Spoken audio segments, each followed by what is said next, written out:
هل عمرك فكرت ليه كلمة واحدة ممكن تبوظ يومك كله؟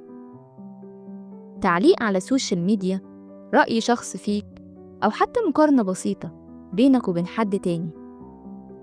الغريب إن أغلب الحاجات دي بعد أسبوع بتكتشف إنها ما كانتش تستحق كل التفكير ده، ومع ذلك بنفضل نديها من وقتنا وطاقتنا أكتر بكتير من اللي تستحقه.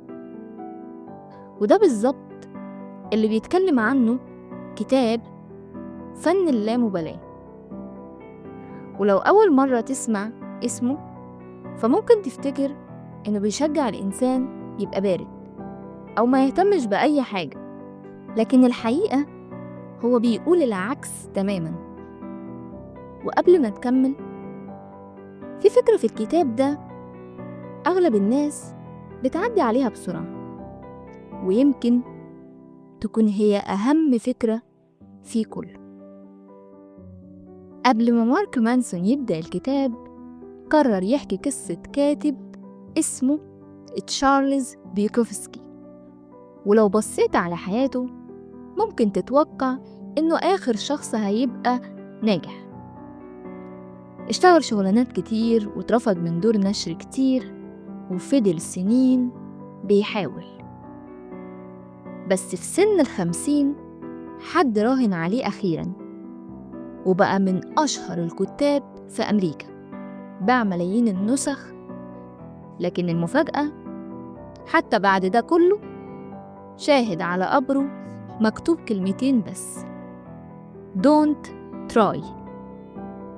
الجملة دي مش معناها استسلم، بالعكس معناها ما تعملش الحاجة عشان تثبت نفسك قدام الناس، اعملها لأنها تستحق. ومن هنا بدأ مارك مانسون يتكلم عن فكرة ممكن تكون من أهم أفكار الكتاب.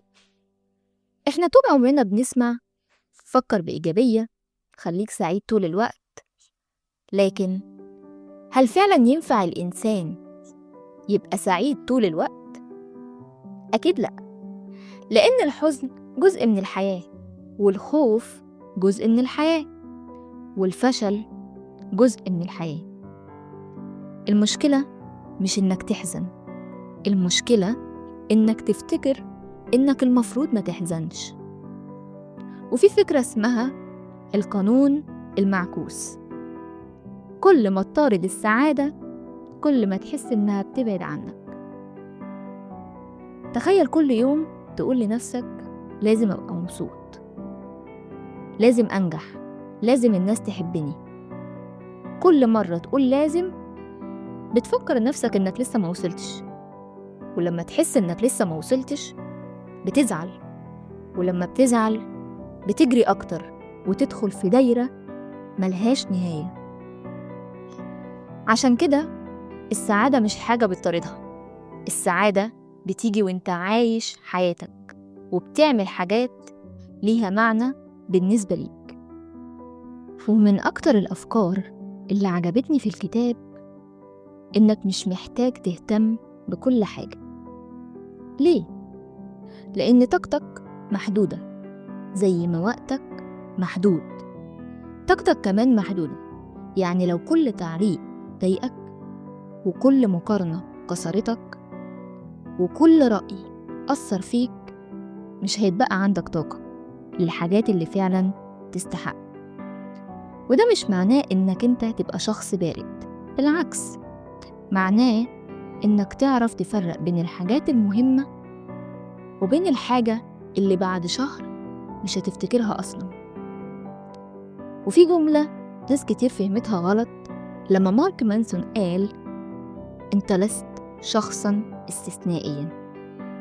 أول ما تسمعها تحس إنها قاسية، لكن مش ده قصده. هو مش بيقول إنك ملكش قيمة، هو بيقول إنك مش محتاج تبقى الأفضل في كل حاجة عشان يكون ليك قيمة، لأن قيمة الإنسان مش بتيجي من مقارنة نفسه بالناس، لكن من إنه يعيش حياة هو مقتنع بيها. وفي فكرة تانية بصراحة ممكن تكون أهم فكرة في الكتاب كله. مارك مانسون بيفرق ما بين حاجتين: مين غلط ومين مسؤول، والفرق بينهم كبير جدا. ممكن حد يظلمك وده مش غلطك، ممكن الظروف تكون ضدك وده برضو مش غلطك، لكن من اللحظة دي ايه الخطوة اللي هتعملها؟ دي مسؤوليتك. وده مش معناه انك تلوم نفسك، معناه انك ما تستناش حد يغير حياتك مكانك، لان الحياة مش هتسألك مين كان السبب، الحياة هتسألك هنعمل ايه دلوقتي.